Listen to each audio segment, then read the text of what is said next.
You're welcome, sir. It's a pleasure for having me on the program. Pleasure is all mine.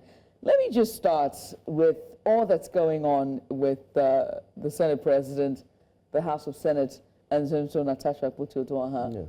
What's your comment? What's your take? Well, it looks like a drama, and the whole thing is looking uninteresting. And again, it's raising a question mark as to the integrity of our political office holder, as well as a bleak future for our political development and electoral emancipation. When you look at it from whatever angle you look at it, you discover that it's like a game of witch hunting. Do you understand? I don't know Natasha from anywhere.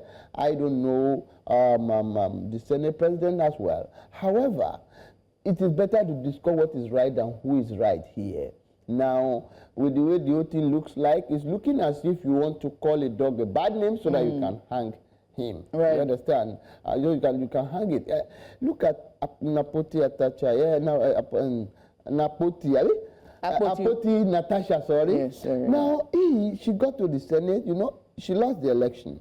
On the day of the election, or a day to the election, the governor of Kogi State then went and barricaded the road, cut trees and all that to block the road, dug a big pit and all that, so that people will not have access to that area to vote and frustrate the people and herself.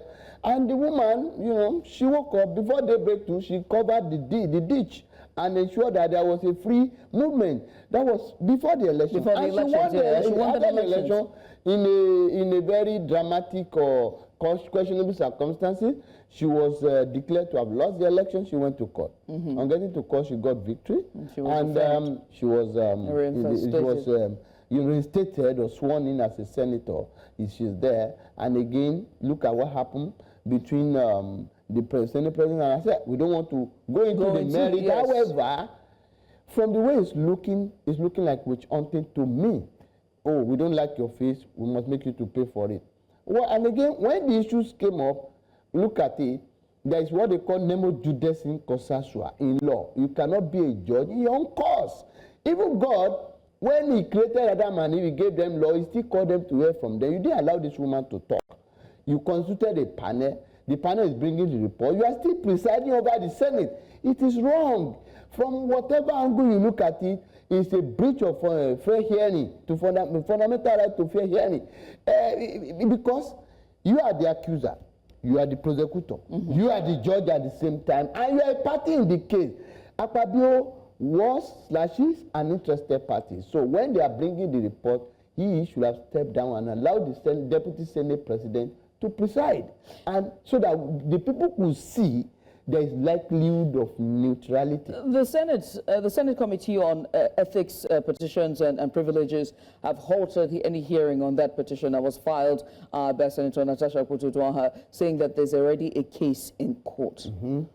And that has now been thrown out, given that they said they would not join matters with any issue in court. Is that right? Yeah, it is right. That's what they call sub judice. You understand? When a matter is sub judice, it means that the matter is pending in court. You cannot hear, any contrary opinion or a parallel opinion. However, once there are allegations like this, to discuss anything in relation to it, whether to continue sitting or not to continue sitting, the Senate President must recuse himself. That is the best standard practice. It happened during Sarakit period. When the allegations were raised, Sarakit stepped down. That is the best way to do it. You want to investigate me, and I'll still be the chairman of the panel. It makes me wonder about checks and balances in the system, and that system, and especially in this current dispensation of our democracy. But we're going to come to that. Yeah. Let's just circle to the issue that is at play here, which is the recall. Yeah. Let's start from the basics. Yes.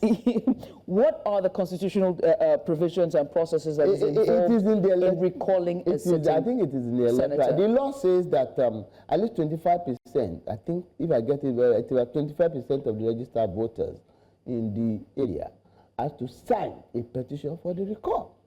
Now, in this circumstance, you are trying it, you want to do it, you have sent it, you got the required percentage and you have sent to INEC. INEC will now do its own check to cross-check those petitions, the signatories to those petitions. You know, in Nigeria, it's easy for me to just, I can forge your signature if I want to for a purpose. You understand? Just to make it look like, oh, it came from you. Now, in these circumstances, they signed everything. They sent it to INEC. INEC, they have to take steps. They have to look at the merit or otherwise of that petition. And looking at it, INEC discovered to their dismay that all these petitioners or the signatories to this recall, they have no address. There is no way you can trace them. The law requires the address of the signatory, the names of the signatory, the phone number of the signatory. It's only the person who came to submit that has a contact. And this gives INEC legal grounds to sort of reject they that have to recall reject process. it because on the face of it, it's not looking genuine. It's just like somebody who has reading petition that, oh, so person has embezzled money and refused to put his name anonymous. So anonymous people want to recall the woman. No. And we have to commend INEC here. When they are doing good work, we have to commend them. When they want to do bad, we have to also, you know, criticize them. In this circumstance, INEC has done well because INEC will have gone ahead and said, okay, we uphold it. And so, it will be difficult for the woman to uphold. So how can we have a fail-proof, you know, recall process then? Because this is really worrying. When we saw the videos of, you know, this the team that was doing, the people, when they came in with the Ghana Must Goes and they were representing in front of a committee, anybody can do that then. How can we have a fail-proof recall process? You see, the requirement of recall, I don't want to say it's impossible because never say never. However, it is a cumbersome process that can really be achieved. But maybe as we think along with this our democratic experience, you know, with this civil routine, maybe we can understand, maybe we can get to that stage where it will be possible.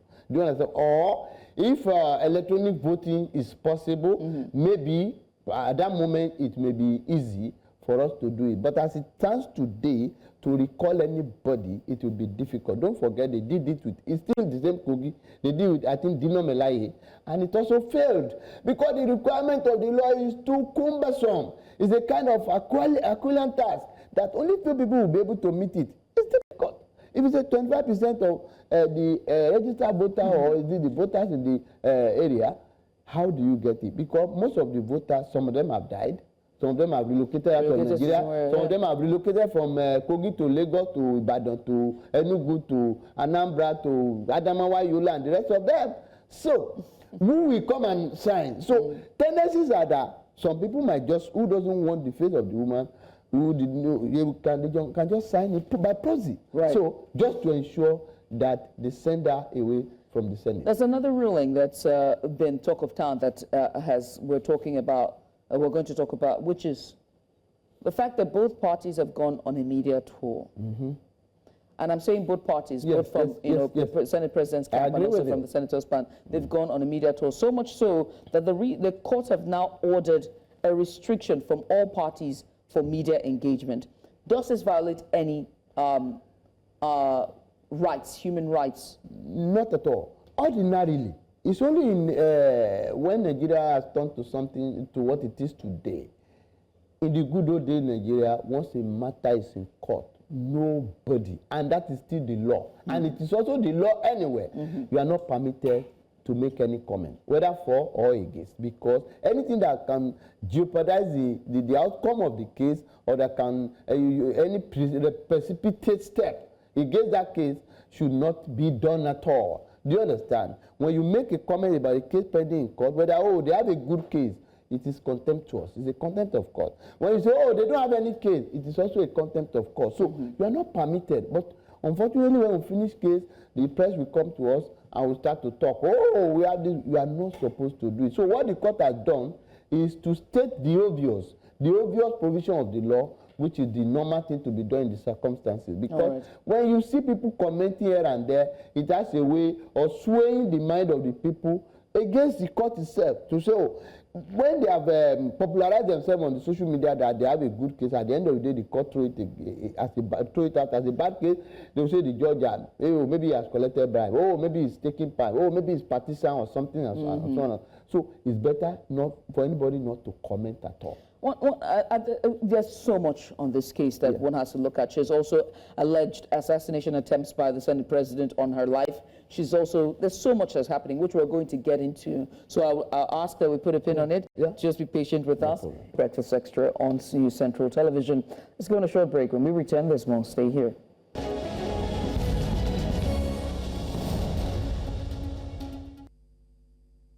And you're welcome back. Before the break, we were speaking to Kabir Akingbolu, a seasoned legal practitioner, giving us a bit of legal insights following the INEC rejection of petition, recall petition on Senator Akpoti-Uduaghan. And he joins us live in the studio. Mr. Kabir Akingbolu, thank you so much for your patience. Yes, no problem. Thank you so much. Now, before the break, we've touched on, your thoughts on all that's happened between Senator Natasha and, of course, Senator Godswill Akpabio. We've also touched on the recall itself, the process, the due process, and how we can have a fail-proof, recall system. And we've now talked about the gag that is on both teams, both sides of this situation, and that is Senator Godswill Akpabio and Senator Natasha Akpoti-Uduaghan. But there's this interview that she granted, which is televised, that she has made statements and allegations or accused the Senate President Godswill Akpabio of assassination attempts on her life.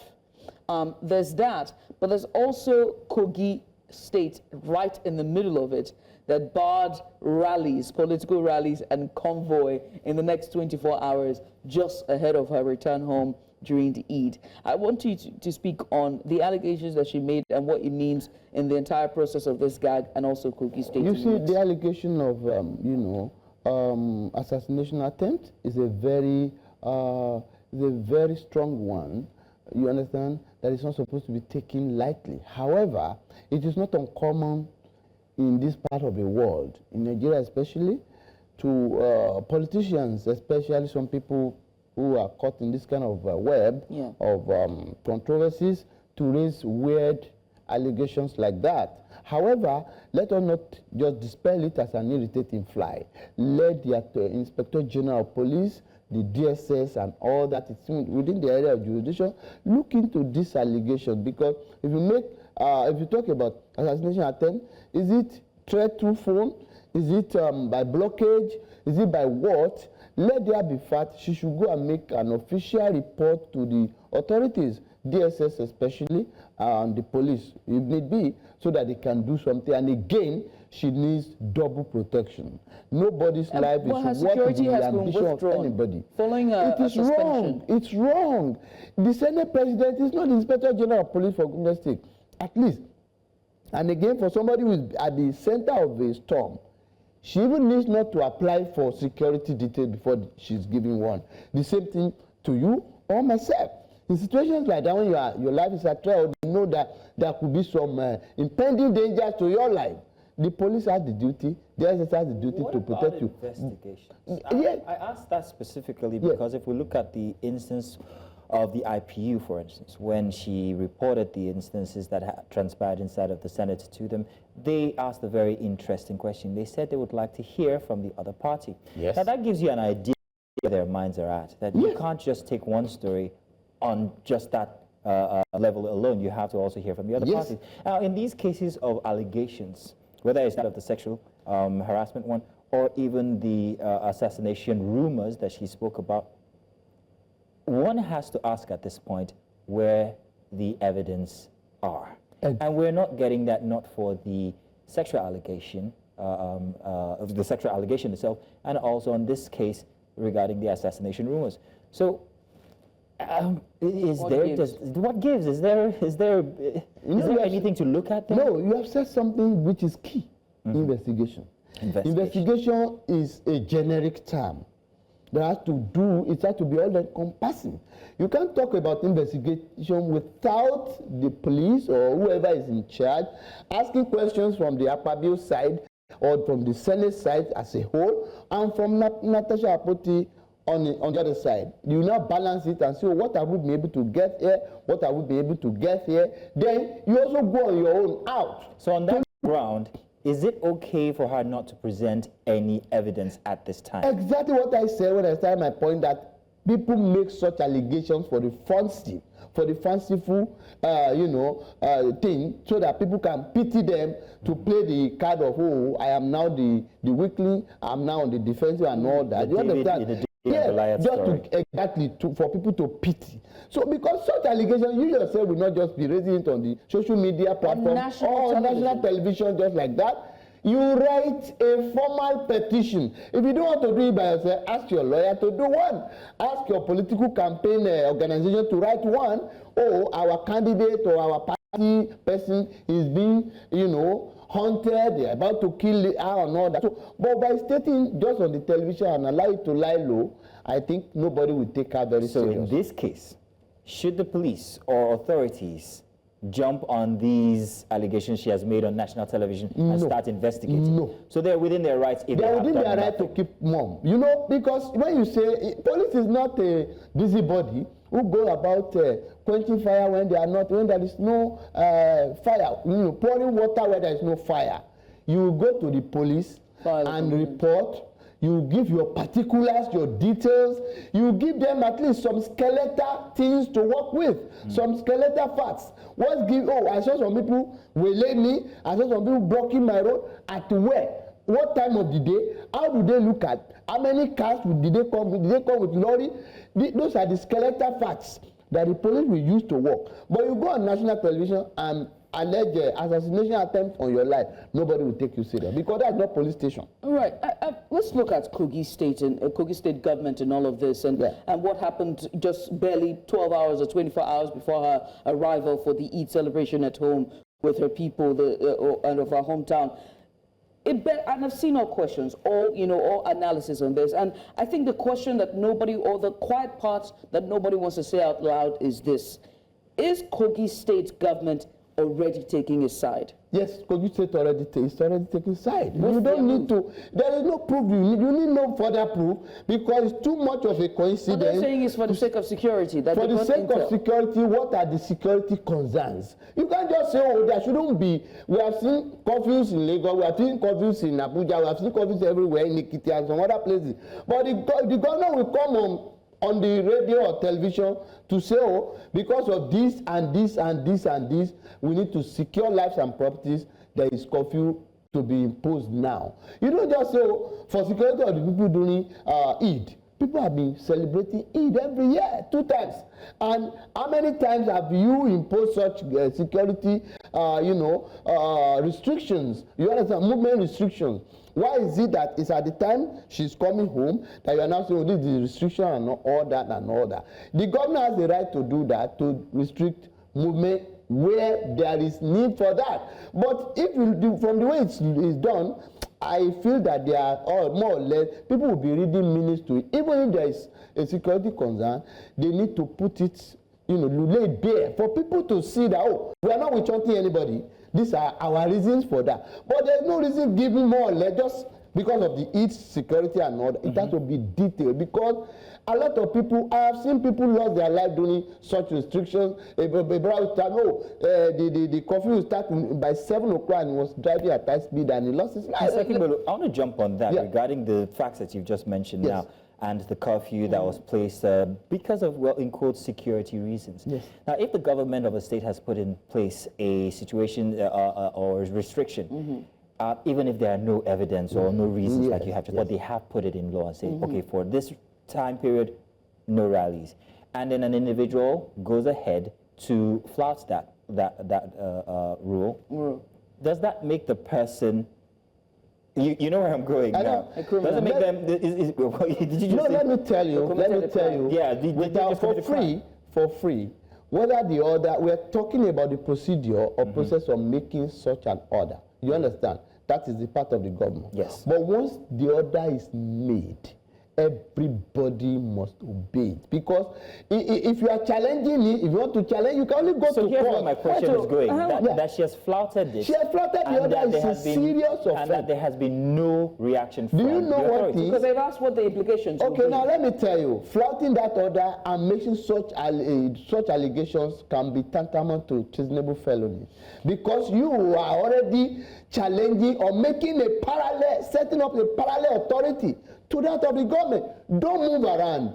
You are moving around. You are saying that government cannot do anything, or you have a government of your own. There must be only one government in the state. You understand? So when we discuss A, we must also discuss B. I agree. It is also wrong. Balance. Two wrongs does not make it right. If the governor has given an order, if you want to challenge it, you can only go to court. But you can't challenge it by defying that order because it will cause chaos and lawlessness. But she didn't break the law. When you think about the technicalities of it, and She said I you came by need aircraft. to make the case. The fine print of those restrictions were no political rallies, no convoy, and I think there was also a time curfew at that. She didn't come in a convoy; she came with an aircraft. Yeah. The people were gathered at her home, a family home, and of course she has to address them. Now, she's a politician, as she rightfully put. She's a politician. Yes. When she picks up a microphone and speaks, she has to allay the fears of her constituents, the people that she represents at the Senate. How did she break those rulings? Yes, being a politician, addressing the populace is a rally. If you, we only say, when you talk about rally, So she's talking to them one by one. You know, let me tell you this. You know there is a curfew in place. There is an order. There is no political rally. There is no. Well, she can say, "Oh, that's not a rally," but it will take more than an average person to argue that that is not a political gathering. It will be difficult because she discussed politics. She discussed even the order. That way, I did not fly the order. We shouldn't move in convoy. I didn't come in convoy. I came with an aircraft, which means you already have to mind yourself that you are doing something that is more or less tangentially related to what the cost of the She should not take ice cream. I took frozen yogurt. I don't know what you want me to do. Maybe I will help us to do that. Because to me, personally, because two wrongs does not make it right. Actually, if you ask me, the way they have made the old, you know, abracadabra, the dramas, you know, they are making her a hero. Do you understand?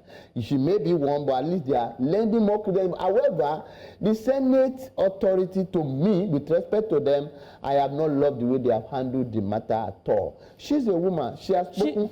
Make the investigation to be transparent. Let people see it. Even if you are not going to do justice, let it look like justice. At least for people to see from your own angle.